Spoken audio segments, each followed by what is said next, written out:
Bugün saat 11-də Gəncə şəhər əhalinin əmək və məşğulluq mərkəzində referendumun nəticələrinə həsr olunmuş yığıncaq keçirildi. Şəhər İcra Hakimiyyəti başçısının müavini Arif Qaziyev tədbirdə iştirak edərək bu aksiyada yaxından iştirak etdiklərinə görə sosial müdafiə işçilərinə öz təşəkkürünü bildirdi. Sonra yığıncaq iştirakçıları referendumun nəticələrindən və baş verən xırda çatışmamazlıqlardan danışdılar. Tədbir Gəncə Dövlət Universitetində davam etdirildi. Təbliğat, təşviqat ərəfəsində bir kitabça hazırlandı bizim tərəfimizdən referendumun keçirilməsi ilə bağlı. Burada çox sadə məsələlər qoyulmuşdu. Elə də çox dərin və ciddi məsələlər, mən deyərdim ki, orada yox idi. Çox sadə məsələlərdən söhbət edirdi. Referendum nədir?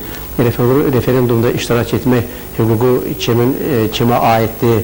Hansı maddələr barəsində dəyişikliklər aparılmalıdır? Hansı maddələr barəsində təkmilləşdirilmələr aparılmalıdır və elə dildə, sadə dildə çalışdığı o kitabçanı hazırlayaq ki, ondan hər kəs bəhrələnə bilsin. Gəncə Dövlət Universitetində keçirilən tədbirdə referendum qabağı aksiyada aktiv iştirak edən nümayəndələrə təşəkkürlər və pul mükafatları verildi. Xüsusilə vurğulandı ki, universitet öz aktivliyinə görə digər məntəqələrdən seçilib. Seçicilərin 91%-i səsvermədə iştirak edib. Xalidə Babayeva, Milyunis Seyidzadə, Xəbər Plus.